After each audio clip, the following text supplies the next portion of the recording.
வணக்கம்.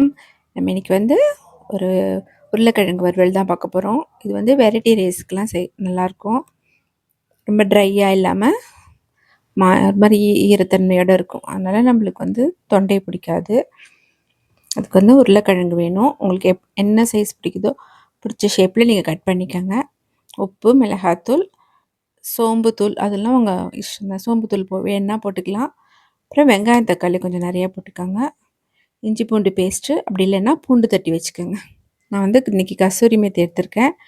கசூரி மேத்தி தான் போடணுன்னு கிடையாது. நீங்கள் புளிச்சக்கீரை, முளைக்கீரை, அரைக்கீரை எது இருந்தாலும் அது ஒரு கப் எடுத்து வச்சுக்கோங்க.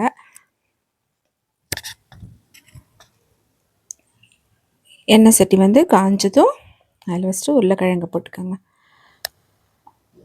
உருளைக்கிழங்குல நல்லா கலந்து விட்டுக்கோங்க. உருளைக்கிழங்கோட எல்லா பக்கமும் ஆயில் கோட் ஆகணும். மூடி வச்சுருங்க. ஒரு ஃபுல் சிம்மில் வச்சுருங்க. வச்சுட்டு ஒரு 5 மினிட்ஸ் வச்சிங்கனாக்கா உருளைக்கிழங்கு நல்லா வெந்துடும். உருளைக்கிழங்கு நல்லா ஃப்ரை ஆகிருக்கும்.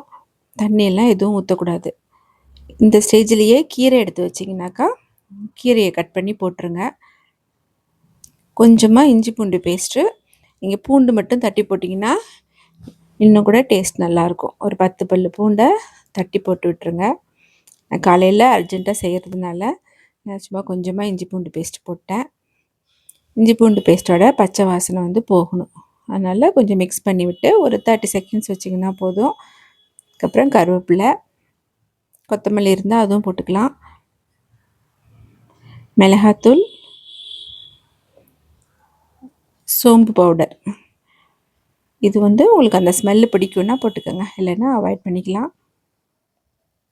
உப்புத்தூள் இதெல்லாம் போட்டு அந்த எண்ணெயிலையும் உருளைக்கிழங்குலையும் இந்த மசாலாவோட ஸ்மெல்லெல்லாம் போகிற மாதிரி சும்மா ஒரு 30 செகண்ட்ஸ் வறுத்து விட்டுட்டு அதுக்கப்புறம் வெங்காயம், தக்காளி இதெல்லாம் போட்டுக்கோங்க.